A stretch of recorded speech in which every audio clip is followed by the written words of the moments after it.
The Russia-Ukraine war isn't ending anytime soon, and NATO's latest moves are moving the world dangerously closer to a much larger conflict that, guess what, could actually turn nuclear. It's the biggest storyline coming out of Europe right now, and I have to be honest, European leaders seem confused and are making some colossal diplomatic mistakes. It all started with French President Emmanuel Macron boldly stating that putting Western troops on the ground in Ukraine is not ruled out in the future. To be clear, this was a monumental statement that carries a tremendous amount of weight. If NATO sends troops to fight against Russia, it would immediately escalate this into an all-out military battle between Russia and the West. Almost immediately, fellow European leaders rejected Macron's careless comment and immediately sought to rectify the situation. Germany's Chancellor Olaf Scholz immediately responded there will be no ground troops from NATO or EU countries in Ukraine. This was followed by similar comments from Spain, the UK, Poland, and the Czech Republic, who all quickly worked to stabilize the situation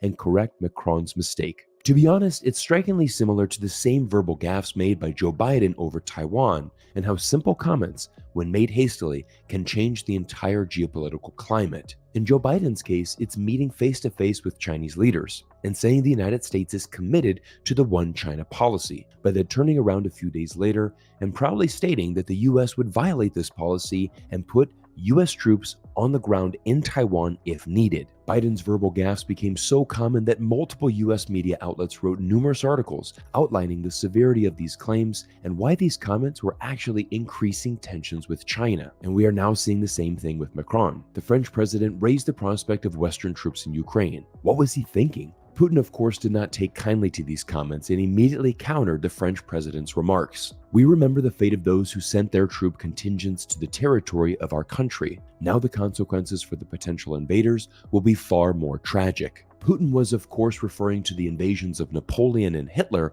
both of whom invaded Russia and drastically failed. Putin now has escalated his warnings to the West that putting Western troops on the ground in Ukraine would risk a global nuclear conflict. The timing of this is just alarming. Last week, Putin revealed that Russia's latest Sarmat intercontinental ballistic missile have entered service with the Russian army, and this is what US Army Colonel Douglas Macgregor had to say about the recent move. Moscow's message: do not escalate and attack Russia. Moscow controls the escalatory ladder, not Washington. We hold a weak hand and are bluffing. In poker, we call it a dead man's hand. Moscow holds a strong hand and is not bluffing. The simple reality is that nobody in Europe has an interest in going to war in Ukraine. Almost every major European economy is facing an economic crisis at this point, and all of these efforts against Russia have been a proxy effort by the United States and our allies to weaken Russia. You would think that after 10 years of fighting in the Donbass region between Russia and Ukraine, the United States could see the writing on the wall and recognize that all we've done is strengthen Russia. Russia is stronger militarily today than it has been since the 1980s. Russia has switched to a war-based economy,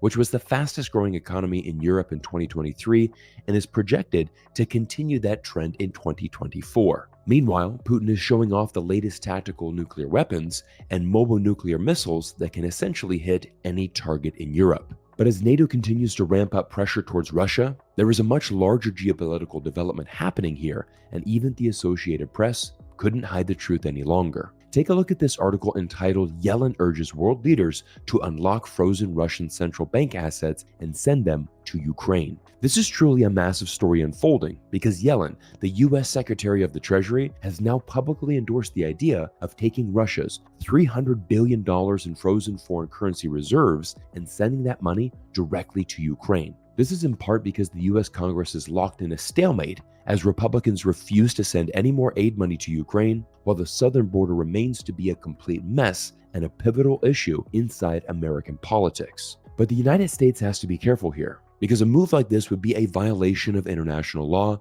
but on a broader, macroeconomic scale, it would trigger a global move towards de-dollarization, which is exactly what this AP article admits. But there are trade-offs, since the weaponization of global finance could harm the US dollar standing as the world's dominant currency. That's quite the statement from the Associated Press, as it's the first time that I've personally seen Western media acknowledge the risk of the world moving away from the US dollar. But it's nothing compared to the prediction Colonel Douglas Macgregor has about the future of NATO, which I'm going to reveal right after we talk about how these global events could actually affect your future. Now, if you're like me and think 2024 is going to be a bumpy ride for your savings and retirement accounts, it's time to get educated and learn about alternative investments like gold and silver. With rising inflation and geopolitical issues like the weaponization of the US dollar, I honestly believe that everybody should have exposure to precious metals in their investment portfolio. And it's why I've been an active investor in gold for many years now. And I'm not talking about ETF, but the physical metal that you can hold in your hands.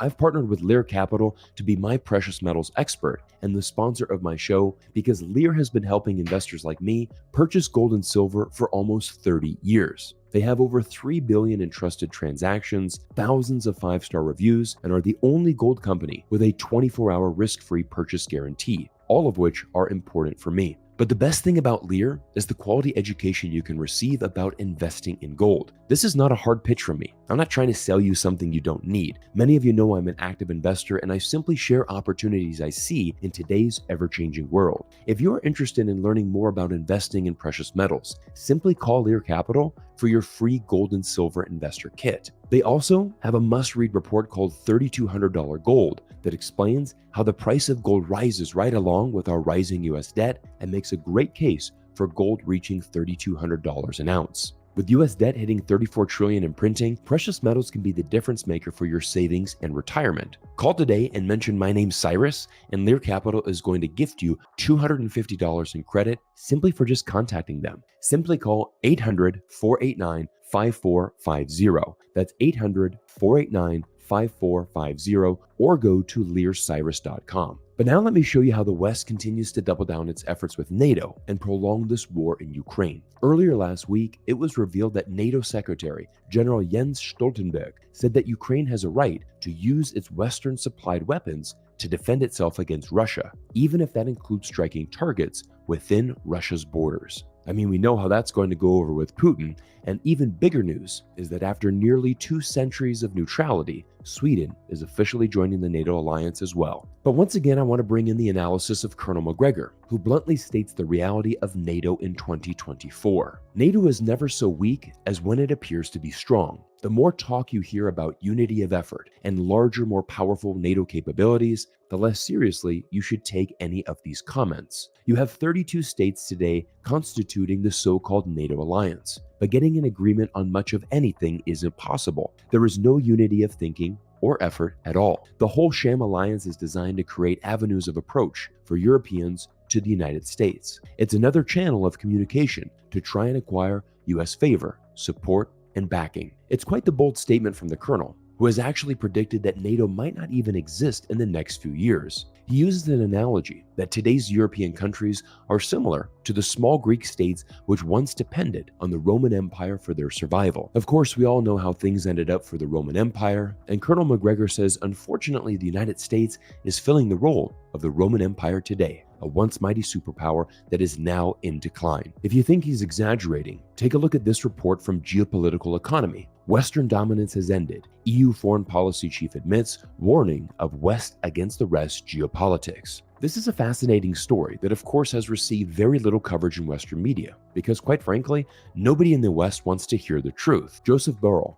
the European Union's High Representative for Foreign Affairs, wrote this in a blog post on the official website of the EU Diplomatic Service just last week. If the current global geopolitical tensions continue to evolve in the direction of the West against the rest, Europe's future risks to be bleak.